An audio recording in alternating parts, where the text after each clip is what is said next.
Hi, and welcome to another edition of Inside Batman Beyond. I'm Jason Hillhouse. I am here tonight with Bruce Timm, producer, Alan Burnett, producer, Glenn Murakami, producer, Paul Dini, producer. Glenn Murakami was a producer on this show, your first producing gig. King of the world, Murakami is.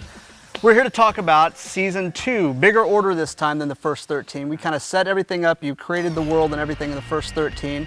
And now... They just said make some more till we tell you to stop. Just keep making them. Yeah. Which means that everybody apparently was happy with the first 13. It was an immediate hit, and a lot of people who had been skeptical about the show were surprised by how good the show was. Sometimes I ask myself, is Batman just a suit or is he the man inside? Time to find out. The show was a hit, and they wanted more. And after the challenges of creating all these characters and setting up the scenario, how do you continue and go on with another 26? Right off the bat, they actually wanted us to add a strong female to the supporting cast, a young teenage girl who hopefully would be in on Terry's secret, somebody he could talk to and share his adventures with. At least now you're not alone with your secret. You have someone to talk to, someone who can help you out sometimes if you need it. I thought she was kind of an interesting character, and Cree Summer, who played her voice, we adore her. So we went whole hog with it, and she was in a lot of the episodes. I do remember hearing, what, is she going to know Bruce's secret too? Where does she fit in?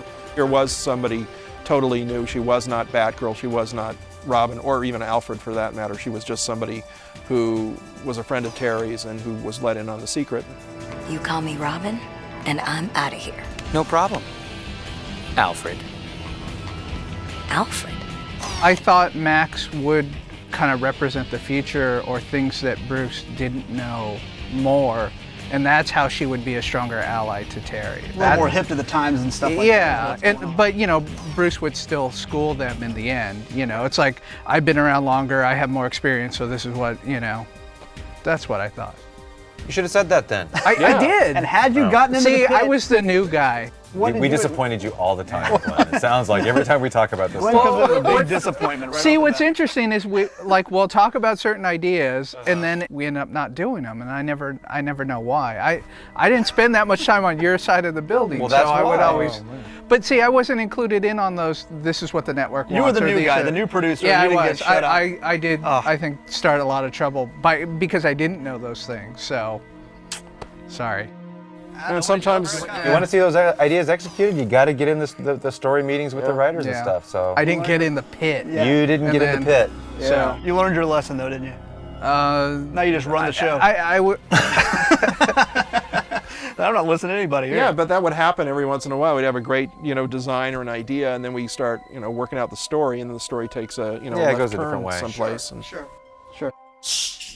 I've seen it all. Demons, witch boys, immortals, zombies.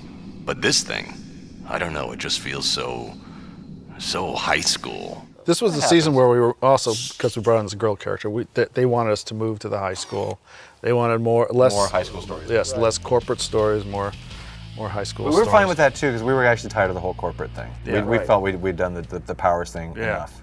And Terry was a teenager, and we kept saying, the early stories felt just kind of like regular Batman stories. Mm-hmm. They didn't seem specifically Terry stories, and Corporate. and Terry was a completely different kind of character than Bruce Wayne was. Like Glenn said, you don't want to do too many corporate stories, you don't want to do too many villain, rumbles, but, every once in a while you throw in something like the Egg Baby story or something, We like the Egg Baby that story. was a good story. That's fun, but that also... But even that's got supervillains in it. I mean, they're not supervillains, but they're villains. Yeah. You have to have You always have to have villains. Opponent, yeah. Well, see, that's the tricky thing. But by setting the stories more in the high school, we thought that if the gym teacher is a supervillain and the school psychologist is a supervillain, and suddenly everybody, the entire staff is a supervillain. The kids are They're all supervillains. It's like it really starts straining credibility. Change schools, man. So we were a little bit district. leery of that, and we did have a bunch of stories like that where a lot of the teachers turned into supervillains, and it's like, okay, so it was tricky. And we also, the other thing is we could just center a story around a kid. Which we did that too. Which we did, not like necessarily. the good kid who turns out to be leader of the Joker's gang, something like that. Right. that. Yeah. Right. So. Or the Willie Joker. Watt character who, Yeah. So, Joker with a Z. Yes. yeah. Hipping it up. Jokers. Jokers. It's fresh, baby. Keeping it real. And almost every teenager that we had as a recurring character had a place in that. Howard Groove. I guess I'll be seeing you ladies at my shui party this Friday. Super. Looks kind of familiar. Based on me. Yeah, that was a fun episode. Howard Groot. Who named him? Me? Groot?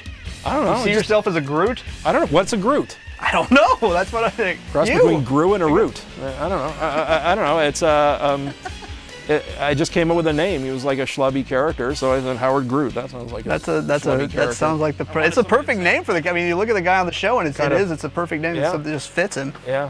It's very funny. Yeah. You look in the mirror and go, Howard Groot. All right, that'll be the one. Terry, today was beach day, remember? Where were you?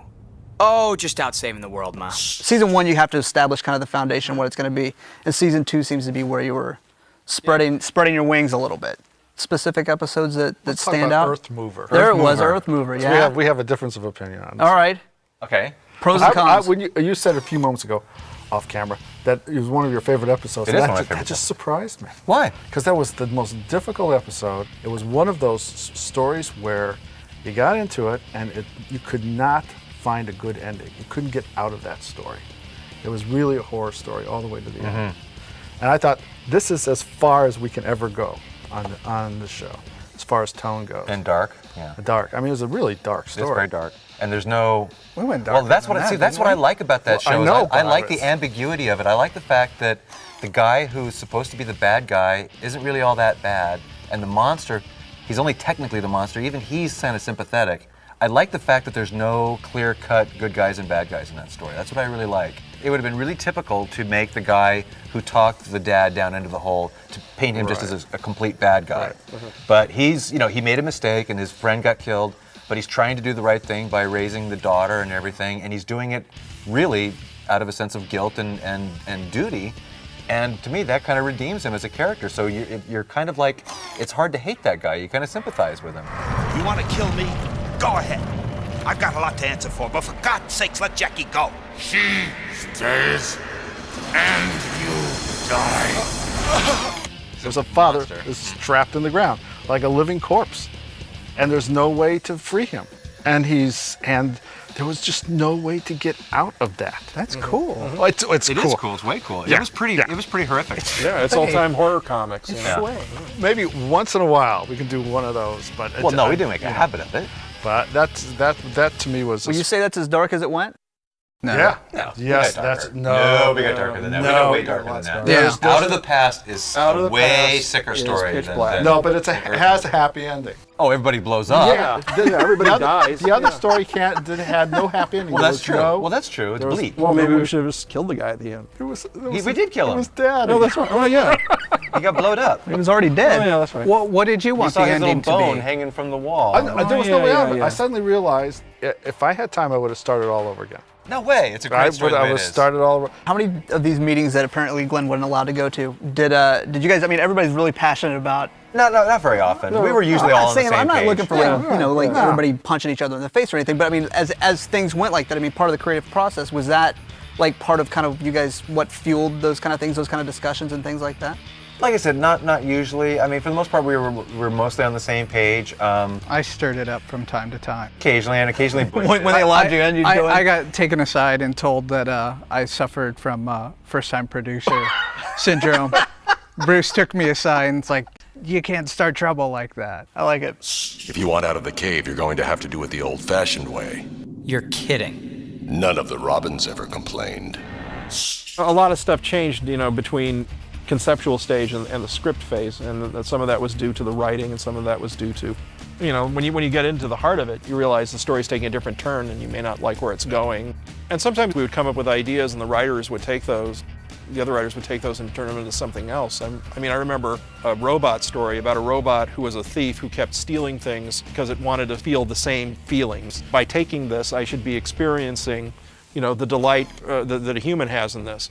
And I really liked that idea, but I just, couldn't do anything with it at the time, so I gave it to Bob Goodman, and he looked at it and he goes, I can't make anything out of this. So he changed it and worked it around. That eventually came to the Zeta episode and the Zeta series. And when I read his idea, I was going like, well, this isn't what I had in mind, but if it works, then, You got a 2-season series out of it. Yeah, so what did I know? There you go. She swore that it wasn't what it looked like. She meant it. I could tell. Ah, to be young again and gullible. As you're coming up with this stuff, and especially brand new things that you don't have some kind of source material to go back from, what kind of inspiration? I mean, you're talking about like you just watch all kinds of movies, read all kinds of comics, and I know everybody rushes out and buys a bunch of Jack Kirby and that kind of thing. Is it? Well, a lot of our younger guys have never even heard of Jack Kirby. It's weird because that's how old we're getting. That's how long in the tooth we're getting. We're getting these new guys who go, Jack Kirby, who's that? So we force feed them like a steady diet of Jack Kirby comics. Say, look at this, and they go, oh. So that's really sad. It's frightening. But it's a good education tool. I mean, you've got to, it prompts creativity to look back on some other things. Yeah, but the fact that they don't know who Jack Kirby is. It's just sad for us. That's That means tragic. that we're old. That's all. It's just. But you get to show them. Yeah. No, it's cool to see them discover it. Thanks For what? for reminding me why I got into this. It's been so many years now. But you never really forget, do you? No, you don't. Well, any final thoughts on season 2 before we sign off? It was the happiest time of my life. It was all, nobody fought, it was all handshakes and rainbows. Other than the zombie script, everything else was great, all season long. Thanks a lot, folks. We'll see you soon. Enjoy the shows.